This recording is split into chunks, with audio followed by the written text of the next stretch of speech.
साथ संगत जी, प्यार से कहना धन निरंकार जी। स्वागत है आप सभी का हमारे YouTube चैनल सोना इंस्पायर विचार पर। इस वीडियो की शुरुआत करने से पहले दास आपसे हाथ जोड़कर एक भावपूर्ण निवेदन करना चाहता है। हमारा उद्देश्य आपके जीवन में सकारात्मक शांति और प्रेरणा का संचार करना है। हर रोज हम आपके लिए एक नई प्रेरणादायक वीडियो लाते हैं। इन वीडियो के माध्यम से हम आपके जीवन में आत्मविश्वास, शांति और प्रेम का संदेश पहुंचाना चाहते हैं। आपसे निवेदन है, कृपया हमारे चैनल को सब्सक्राइब करें और नोटिफिकेशन को ऑन करना न भूलें, जिससे कि आप किसी भी अनमोल साखी, सत्संग या संदेश से वंचित न रहे। आज की हमारी कहानी का विषय है सुमिरन की ताकत और सुमिरन की शक्ति। चलिए शुरू करते हैं। सुमिरन की ताकत बहुत ही अद्भुत और प्रभावशाली होती है। जब हम सच्चे मन से भगवान, किसी ईश्वर स्वरूप या किसी सकारात्मक शक्ति का सुमिरन करते हैं तो वह हमें मानसिक शक्ति, आत्मविश्वास और सकारात्मक ऊर्जा प्रदान करते हैं। सुमिरन की शक्तियाँ: जब हम किसी ईश्वर या गुरु का सुमिरन करते हैं तो हमारा मन शांत और स्थिर हो जाता है। यह तनाव और चिंता को दूर करने में मदद करता है। नियमित सुमिरन करने से जीवन में सकारात्मकता बढ़ती है और नकारात्मक विचार दूर होते हैं। जब हम किसी शक्ति का सुमिरन करते हैं तो हमें विश्वास होता है कि वह शक्ति हमारे साथ है, जिससे हमारा आत्मबल बढ़ता है। जीवन में आने वाली कठिनाइयों और बाधाओं को सुमिरन के माध्यम से हल्का किया जा सकता है, क्योंकि यह हमारे भीतर सहन शक्ति और समाधान खोजने की क्षमता को जागृत करता है। सच्चे मन से सुमिरन करने से हमें और हमारे मन, वचन और कर्म शुद्ध होते हैं, जिससे अच्छे कर्म करने की प्रेरणा मिलती है। सुमिरन से मन एकाग्र होता है, जिससे ध्यान करने की क्षमता बढ़ती है और बौद्धिक विकास होता है। जब हम निस्वार्थ भाव से सुमिरन करते हैं तो ईश्वर की कृपा हम पर बनी रहती है और जीवन में शुभ घटनाएं होती हैं। संत कबीर, तुलसीदास, गुरु नानक और अन्य संतों ने सुमिरन की महिमा का वर्णन किया है। कबीरदास जी कहते हैं, सुमिरन की सूधी जाको नाही, सो नर जामपुर जाही। अर्थात जो व्यक्ति सुमिरन नहीं करता उसे जीवन में कठिनाइयों का सामना करना पड़ता है। सुमिरन कैसे करें? प्रतिदिन सुबह और रात कुछ समय सुमिरन करें। सच्चे हृदय से और प्रेम पूर्वक सुमिरन करें। शांति से बैठकर ध्यान पूर्वक सुमिरन करना अधिक प्रभावी होता है। किसी मंत्र, भजन या ईश्वर के नाम का जप करें। सुमिरन केवल धार्मिक अनुष्ठान नहीं बल्कि आत्मिक और मानसिक विकास का माध्यम है। यह हमारे जीवन को खुशहाल, शांतिपूर्ण और सफल बनाने में मदद करता है। यदि हम नियमित रूप से सुमिरन करते तो जीवन में हर प्रकार की शक्ति और सकारात्मकता प्राप्त कर सकते हैं। सुमिरन में असीम शक्ति होती है। यह केवल एक साधारण क्रिया नहीं बल्कि आत्मा की गहराई से जुड़े ईश्वरीय संपर्क का एक माध्यम है। जब कोई व्यक्ति सच्चे मन से सुमिरन करता है तो उसे आध्यात्मिक, मानसिक और शारीरिक रूप से अनेक प्रभाव, लाभ प्राप्त होते हैं। सुमिरन हमारे बुरे कर्मों को नष्ट करने में सहायक होता है। जैसे आग सोने को शुद्ध करती है, वैसे ही सुमिरन आत्मा को शुद्ध करता है। कठिन परिस्थितियों में सुमिरन एक ढाल की तरह कार्य करता है। यह जीवन की परेशानियों को हल्का कर देता है और सही रास्ता दिखाता है। सुमिरन करने से मन शांत होता है और आत्मबल बढ़ता है। जब हम सच्चे मन से भगवान का नाम लेते हैं तो भय, चिंता और नकारात्मकता स्वतः ही दूर हो जाती है। वैज्ञानिक शोधों में पाया गया है कि नियमित सुमिरन करने से मानसिक तनाव कम होता है, हृदय की धड़कन संतुलित रहती है और शरीर के सकारात्मक ऊर्जा का संचार होता है। जब कोई व्यक्ति लगातार सुमिरन करता है तो उसे आध्यात्मिक ज्ञान की प्राप्ति होती है। उसका चित्त निर्मल और पवित्र हो जाता है, जिससे वह जीवन में गूढ़ रहस्यों को समझ पाता है। सुमिरन करने वाला व्यक्ति भगवान की कृपा का पात्र बनता है। संतों ने कहा है कि जो सुमिरन करता है उसे किसी प्रकार की चिंता नहीं सताती, क्योंकि वह ईश्वर की छत्र छाया में रहता है। कबीरदास जी कहते हैं, सुमिरन कर ले मेरे मना, भवसागर से तर जाएगा। अर्थात सुमिरन करने से जीवन के समस्त दुखों से मुक्ति मिलती है। गुरु नानक देव जी कहते हैं, नाम जपे कीरत करो वंड छाको। अर्थात भगवान का सिमरन करना, अच्छे कर्म करना और दूसरों के साथ प्रेम पूर्वक बांटना, ये जीवन के 3 मुख्य उद्देश्य होने चाहिए।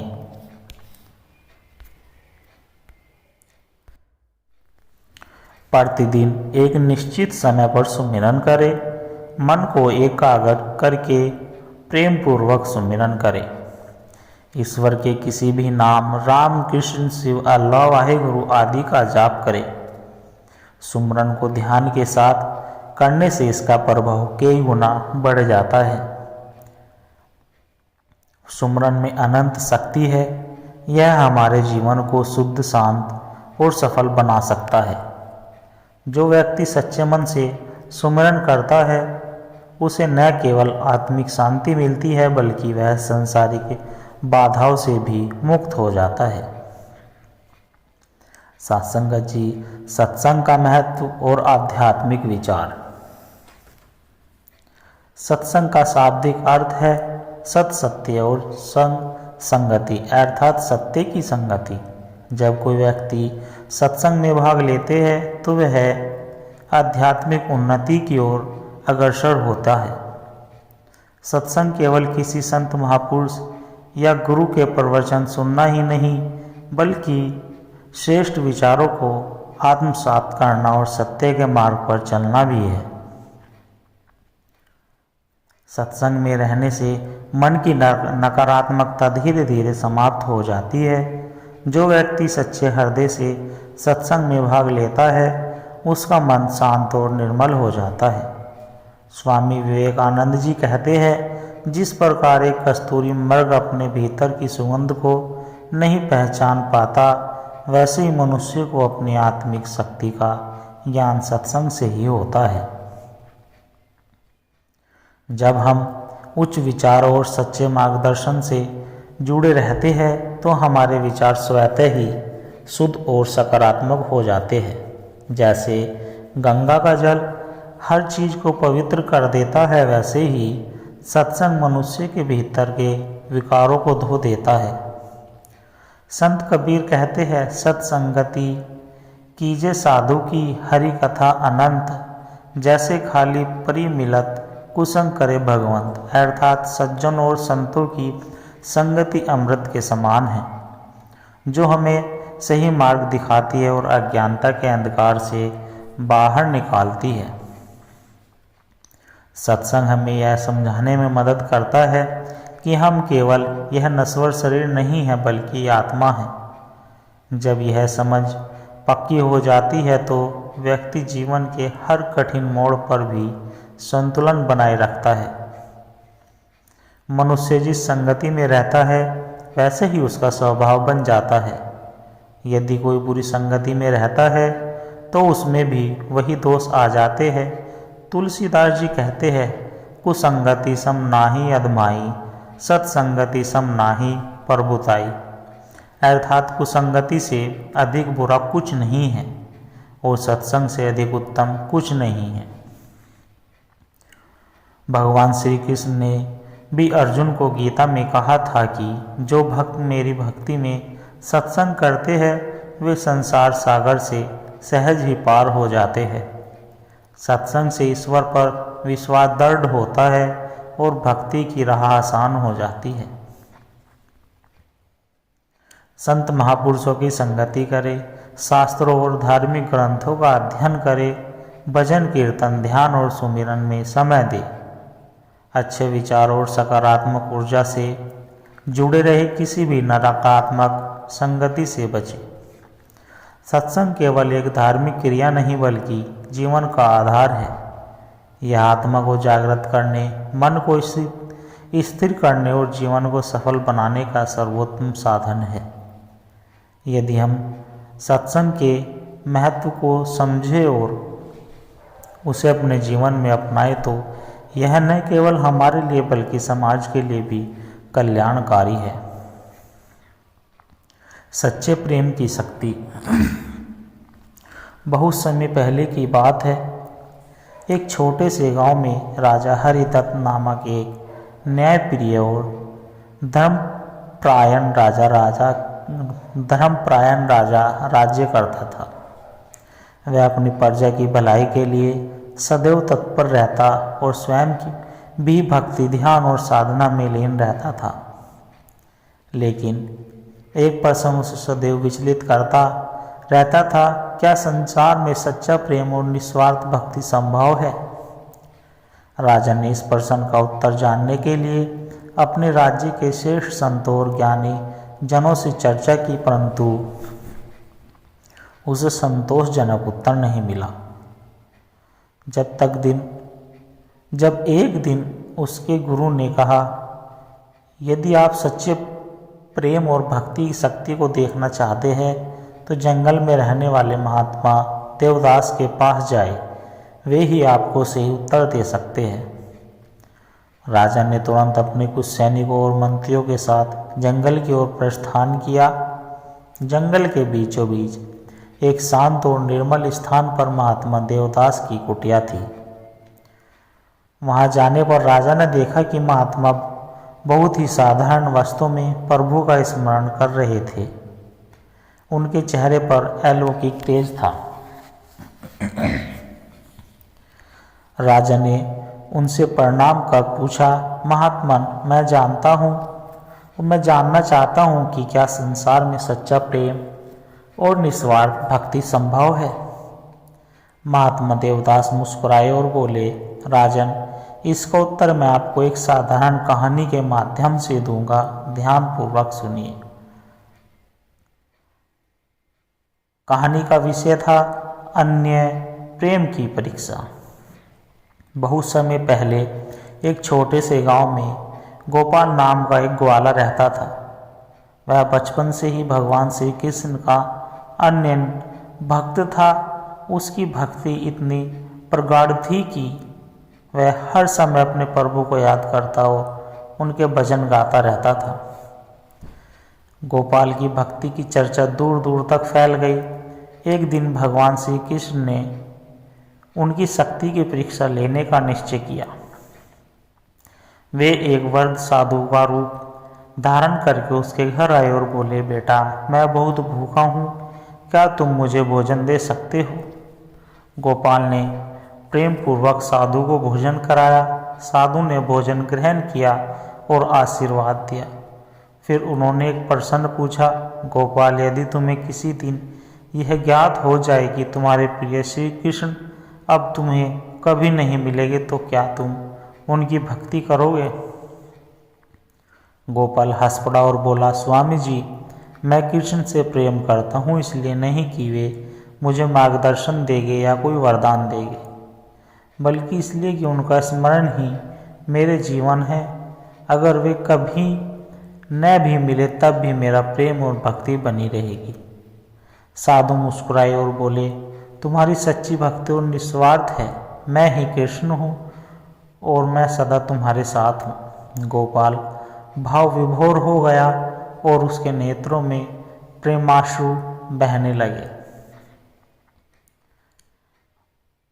महात्मा देवदास ने राजा की ओर देखा और पूछा, राजन, अब बताइए, क्या सच्चा प्रेम और निस्वार्थ भक्ति संभव है? राजा हरिदत्त की आंखों में आंसू थे। उन्होंने हाथ जोड़कर कहा, महात्मन, अब मुझे उत्तर मिल गया। सच्चा प्रेम और निस्वार्थ भक्ति वही है जो किसी स्वार्थ या अपेक्षा से परे हो। जब हम प्रेम में कोई शर्त नहीं रखते तब वह शुद्ध और अमर हो जाता है। महात्मा ने आशीर्वाद दिया और कहा, ठीक कहा राजन, यदि संसार में हर व्यक्ति इस प्रेम और भक्ति को अपना ले तो समस्त पीड़ा और दुख समाप्त हो जाएंगे। भगवान केवल भक्त के प्रेम को देखते हैं, उनकी अपेक्षाओं को नहीं।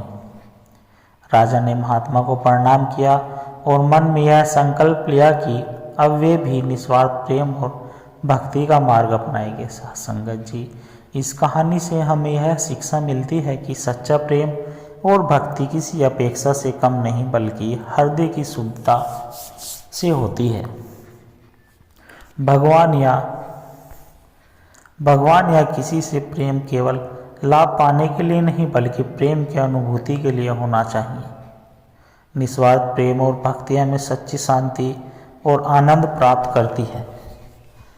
प्रेम और भक्ति में जो मांग होती है वह सौदा बन जाती है, लेकिन जो समर्पण होता है वह अनंत आनंद देता है। सत्संगत जी, आत्मा की शुद्धि और ईश्वर से मिलन का मार्ग। सत्संग दो शब्दों से मिलकर बना है, सत अर्थात सत्य और संग अर्थात संगति। अर्थात सत्संग का वास्तविक अर्थ सत्य की संगति, संतों की संगति, अच्छे विचारों की संगति और ईश्वर के नाम का स्मरण। जब हम सत्य के मार्ग पर चलते हैं, ईश्वर की भक्ति करते हैं और संतों के वचनों को सुनते हैं तो हमारा जीवन सुधर जाता है और आत्मा की उन्नति होती है। संत कबीर जी ने कहा है, संत मिले संतोष धन, सिमरन मिले गोपाल, लाभ लोक पर लोक का मिले अमोल विहार। अर्थात सत्संग से हमें ईश्वर का सुमरन करने की प्रेरणा मिलती है और यह जीवन और परलोक दोनों के लिए लाभकारी होता है। सत्संग मनुष्य के जीवन में एक दीपक के समान कार्य करता है जो अज्ञानता के अंधकार को दूर करता है और आत्मज्ञान का प्रकाश फैलाता है। सत्संग के अनेक लाभ है, जैसे मन की शुद्धि। मनुष्य के मन में अनेक प्रकार के विकार होते हैं, क्रोध, लोभ, मोह, अहंकार, ईर्ष्या आदि।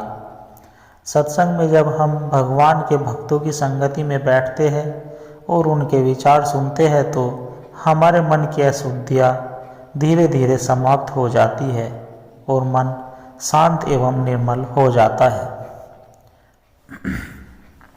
अच्छे संस्कारों का निर्माण। सत्संग से हमें अच्छे विचार और उत्तम संस्कार प्राप्त होते हैं। जब हम बार बार किसी संत या ज्ञानी पुरुष के वचन सुनते हैं तो वे हमारे जीवन में स्थायी रूप से बस जाते हैं और हमारे आचरण को बदल देते हैं। बुरे कर्मों से बचाओ। बुरी संगति मनुष्य को पतन की ओर ले जाती है, जबकि सत्संग उसे सत्य, धर्म और ईश्वर की ओर आकर्षित करता रहे। तुलसीदास जी कहते हैं, सत्संगति मुद मंगल मूला, सोई फल सूधी सब साधु सूला। अर्थात सत्संग की सभी मंगलकारी कार्यों का मूल है और यह हर प्रकार के कष्टों को समाप्त करता है। आत्मज्ञान की प्राप्ति। सत्संग हमें यह समझाने में सहायता करता है कि हम केवल शरीर नहीं बल्कि आत्मा है। यह संसार नश्वर है लेकिन आत्मा अमर है। जब यह बोध जागृत होता है तब व्यक्ति सांसारिक मोह माया से मुक्त होकर सच्चे आनंद का अनुभव करता है। आध्यात्मिक शक्ति का विकास। जब हम नियमित रूप से सत्संग करते हैं तो हमारे भीतर आध्यात्मिक शक्ति का विकास होता है। ईश्वर के प्रति हमारा विश्वास दृढ़ होता है, जिससे जीवन की कठिनाइयों का सामना करने की शक्ति मिलती है। भगवान श्री कृष्ण ने अर्जुन से कहा, सत्संगति विधा प्रदायिनी भाव बंधन विनाशनी। अर्थात सत्संग से मनुष्य को सच्चा ज्ञान प्राप्त होता है और जन्म मृत्यु के बंधन से मुक्ति मिलती है। संत कबीर जी कहते हैं, संत संग हरि कथा तुलसी बहुत अपार, काया निर्मल बुद्धि निर्मल मन निर्मल विचार। अर्थात सत्संग भगवान की कथा और संतों की वाणी अनमोल है। यह शरीर, बुद्धि और मन को शुद्ध बनाते हैं। गुरु नानक देव जी ने कहा है, सत्संगत मिले सो तारिये, बिन सत्संगत पाए जाए। अर्थात सत्संग में रहने से मनुष्य का उद्धार होता है और जो सत्संग से दूर रहते हैं वे पतन की ओर चले जाते हैं। सद्गुरु, संत, महात्मा और धर्म ग्रंथों के विषय वचनों को सुने और उनका पालन करें।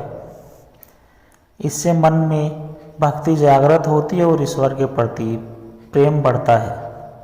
श्रीमद् भागवत गीता, रामायण, वेद, पुराण, उपनिषद, गुरु ग्रंथ साहिब और संतों की वाणी को पढ़ें। सत्संग के प्रभाव को स्थायी बनाने के लिए प्रतिदिन ईश्वर का स्मरण करें।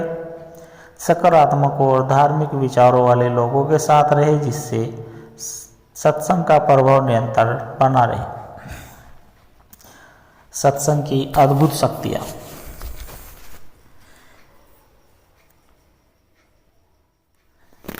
एक बार एक व्यक्ति सत्संग में गया। उसने वहाँ केवल 1 घंटा बिताया और संतों की वाणी सुनी।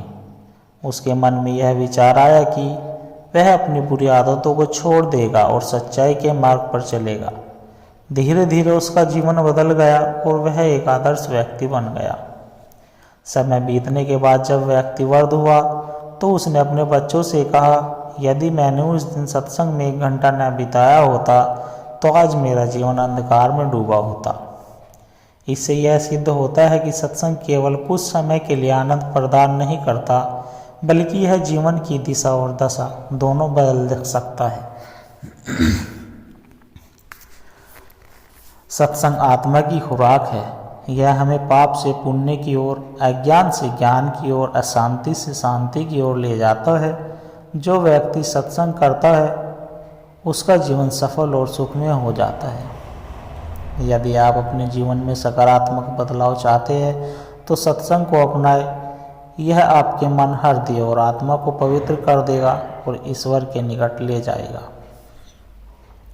सत्संगत जी, यह प्रेरणादायक कहानी विचार अगर आपको अच्छे लगे हो तो चैनल को सब्सक्राइब कर दे और दास को आशीर्वाद दे कि हर रोज आप जी के चरणों में एक ऐसी ही प्रेरणादायक कहानी विचार, साखी, सत्संग विचार आदि लेकर आता रहे। सत्संगत जी, प्यार से कहना, धन निरंकार जी।